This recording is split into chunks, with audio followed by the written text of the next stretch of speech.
国内外から多くの観光客が訪れ、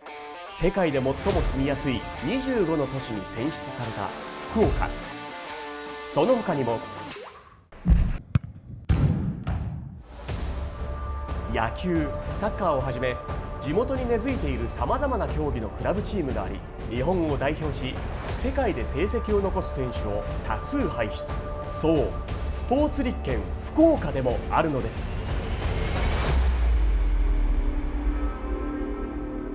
選手が育つのは自然発生ではなく、福岡県ならではの育成プログラムがあるから。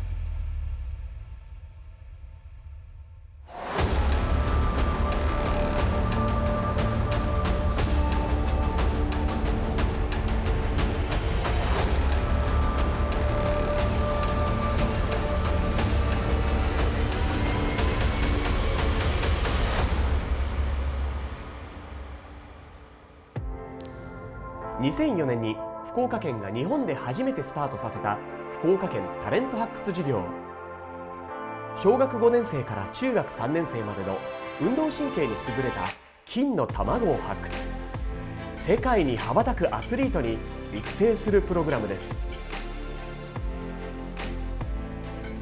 福岡県内のいろんなところにいる子どもたちの可能性をなんとかそのスポーツで世界につなげてあげたいなと思ったのが、この取り組みをスタートしようと思ったきっかけでした。これまでの卒業生はおよそ500人、全国大会の優勝者は200人以上、国際大会への出場選手は400人以上。パリ2024オリンピックにはフェンシング、自転車、陸上競技、7人制ラグビー、ハンドボールの5競技に8人の卒業生が出場。日本を代表するアスリートの育成に成功しているのだ。タレント発掘事業に取り組み始めた当初もですね、タレントっていうと芸能人でも見つけるのかっていう話がよく出たんですけど、タレントってもともと才能があるけれども未完成のっていう意味なんですよ。ですのでスポーツにおけるタレントっていうと、スポーツの国際ステージで成功を収める可能性がある人材を見つけるというのがタレントっていう意味になります。福岡県タレント発掘事業の目的は、自己の能力に気づいていない子どもたちを見つけ、育て、生かすこと。身体能力の高い子どもたちに適した競技を提案し、トップアスリートの育成につなげていく。オリンピックに出場したハンドボール男子ベイク・アダム・ユーキ選手の場合は、ソフトボールからハンドボールに変えたんですけども、中学校に上がるタイミングで、当時野球がちょうど五輪種目から外れたりとかっていうタイミングだったので、僕の中では一番はオリンピックに出たいっていうのが本当その時からの目標だったので、他の種目にシフトするのは一つ可能性を広げるためにもありだなっていうのは思ってたので、間違いなく僕がオリンピックに出れたのはタレント発掘事業があったからだなと思っているので、もう本当に感謝しかないですし、そこに入ったことが一番の分岐点だったんだろうなと思います。当時の担当者は、確かキャッチャーをしていたというふうに聞いておりましたので、ボール投げの経験は高かったようです。で、非常にハンドボール競技の競技団体の方々からは高い評価をその時得ています。将来的には日本代表を目指せるという評価が競技団体からも出ておりましたので、タレント発掘事業そのものはやはり世界で活躍できるトップアスリートを導いていく、育てていく。今は選択肢が広がる時代というか、チェンジしていい時代になってきてますよね。どのようにして金の卵を見つけていくのか。まずは選考会。一次選考はですね、小学4年生から中学1年生を対象にしておりますけれども、学校で必ず行います身体力テスト、学校で測ったデータでエントリーすることもできますし、こちらが県内いろんな場所で測定会を実施しますけれども、そのデータを個人でこちらの方にエントリーすることもできますし、学校単位で丸ごとエントリーすることもできます。その後選ばれた方に今度は二次選考会ということで、ちょっと専門的な測定を実施します。でその後はさらに専門的な測定を行います。でそこから選ばれた方のみが次の年の受講生として活動ができるということになります。2023年度は県内から159人が選抜。開校式が行われ、本格的なプログラムがスタートです。世界で活躍したいっていう目標があります。続いては潜在する力を引き出す能力開発育成プログラム。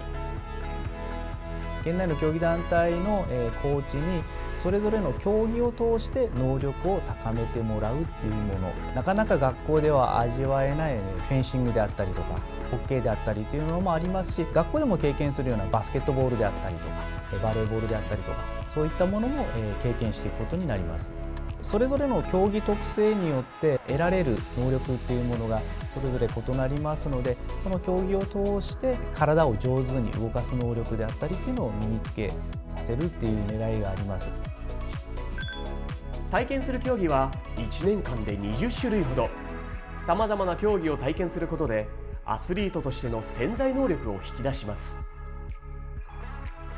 あと知的なプログラムというところで、将来トップアスリートになるために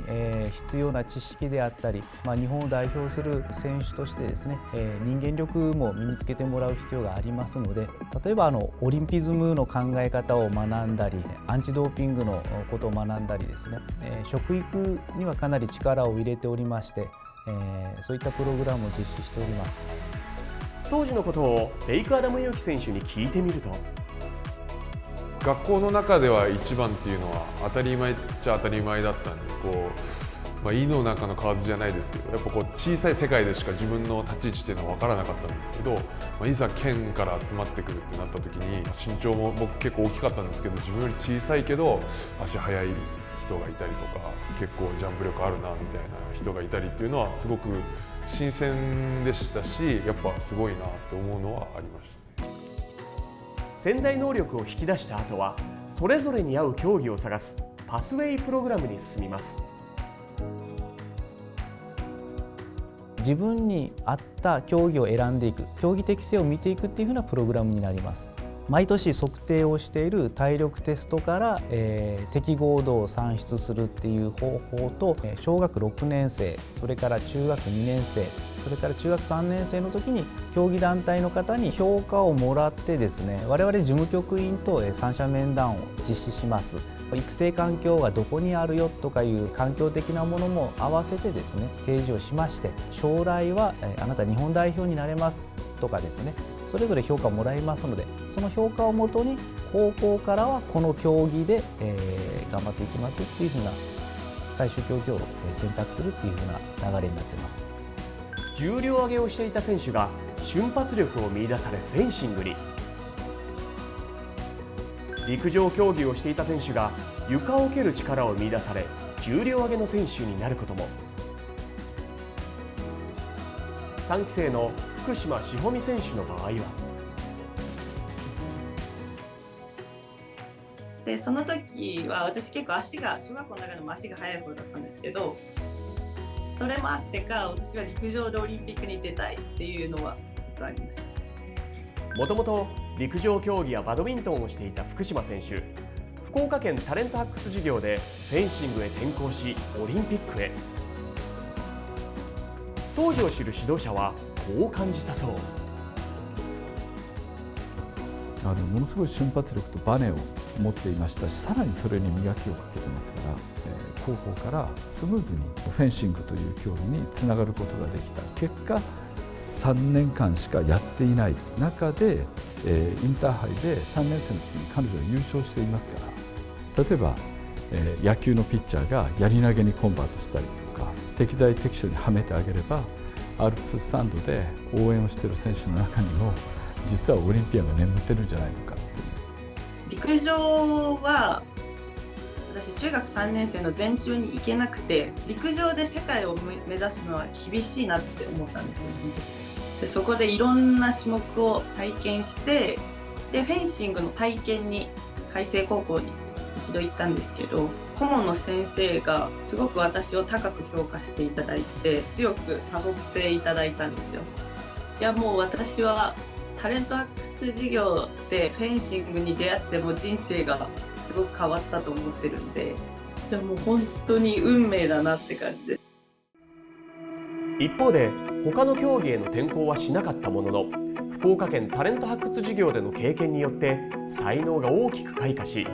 オリンピック出場を果たしたのが女子ラグビー梶木真凛選手。自分は4歳の頃からラグビーをしていたんですけど、自分に合った競技を見つけるためにこう行ったんですけど、自分の場合はいろんなそのフェンシングだったりサッカーとかいろんな競技をした上で、今までやってきた競技の方を自分の場合は振っちゃいました。例えばサッカーでボールを見ながら周りを見ながら声かけてやるとか、レスリングの相手のどう足を取ったらどっちに倒れるとか、そういう部分は競技の中で学べたことかなっていうのがあります。タレント発掘事業は日誌っていう日記みたいな毎日書いていくんですけど、で提出するっていうのがあって、それはやっぱり見返して何すればいいか分かるので、今でも日記を書くことが続けてます。いろんなことに意欲的に取り組むだったり、そういう方法だったりアプローチの仕方を中学生の頃に学べたっていうのは、とても自分の今もなんか大きいかなって思います。さらにはこういうケースも。私自身が、タレント発掘事業の、4期生ということで、実際に小学4年生から、中学3年生まで、このタレント発掘事業を、受講させていただいて、今は、逆に教える立場ということで講師として、参加させていただいています。そのタレント発掘事業っていうのが、人生の転換期だと思ったので、何かこう恩返しじゃないですけど何かできないかなということで、講師の依頼があった時にぜひということで受けさせていただきました。また世界とも戦える、アスリートであったりとか、それだけじゃなくても世界をこう指導していく指導者であったりとかっていうのも、生まれてくると、ありがたいなというか嬉しいなと思います。実際にパリ2024オリンピックでは、福岡県タレント発掘事業の卒業生がアスリートを支えるサポートスタッフとして参加。さまざまなシーンで日本のスポーツ界に貢献しているんです。2004年に福岡県が日本で初めてスタートした福岡県タレント発掘事業。その評価は。これまでそのスポーツ政策、国のスポーツ政策の中でタレント発掘っていう言葉が出てきてないんですよ。でそれが明確に施策名として位置づけられたと。でそれがさらにはアスリートパスウェイっていう発展された概念に、昇格していってスポーツ政策の柱の一つになったっていうところですね。そこは大きな功績だと。僕が持っているデータでは福岡県のタレント発掘事業で種目転向して、本格的なスポーツを変えた子どもたちのインターハイ出場率は 80%。こんな確率で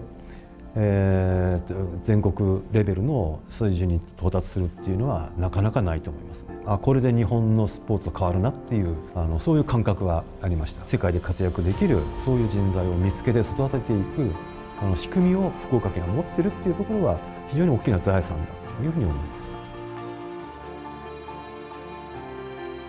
福岡県タレント発掘事業の功績を数字で見てみると、国際大会に出場した日本代表は64人、獲得メダル数は127個、国際大会でのメダル奪取率は 19.8%。 才能を見つけ、育て、生かす。福岡県独自のプログラムは着実に成績を残しているんです。福岡からスタートし、今では国内のあらゆる自治体や団体が参考にするほどに成長した福岡県タレント発掘事業。これからの展望は。福岡でスタートした事業が日本全国に広まりました。で、私は仕事上海外の競技団体の人とかオリンピック委員会の人とかと接する機会もたくさんあるんですけど、自分の国のある一定競技を強くしようという思いはものすごく強くあるんですが、そのためにベースとなるその子どもたちの体力とか能力を高めるとか、そういったところまではまだ手が回ってない国がたくさんあるんですね。そういった国々と一緒になって一緒に競い合って、お互いにオリンピックの舞台でメダルをかけて勝負をする、そういったシーンができてくるといいなというふうに思いますから、どんどんこういったプログラムは日本の中だけで収めておくんではなくて、福岡は特にアジアとかオセアニア地域に近いですから、そういった国々の方々にも提供しつつ一緒に育てようよっていう思いがですねシェアできるようになると、もっともっと福岡の子どもたちのためにもその国の子どもたちのためにもなるなというふうに思っていて、そういうことができるようになると嬉しいですね。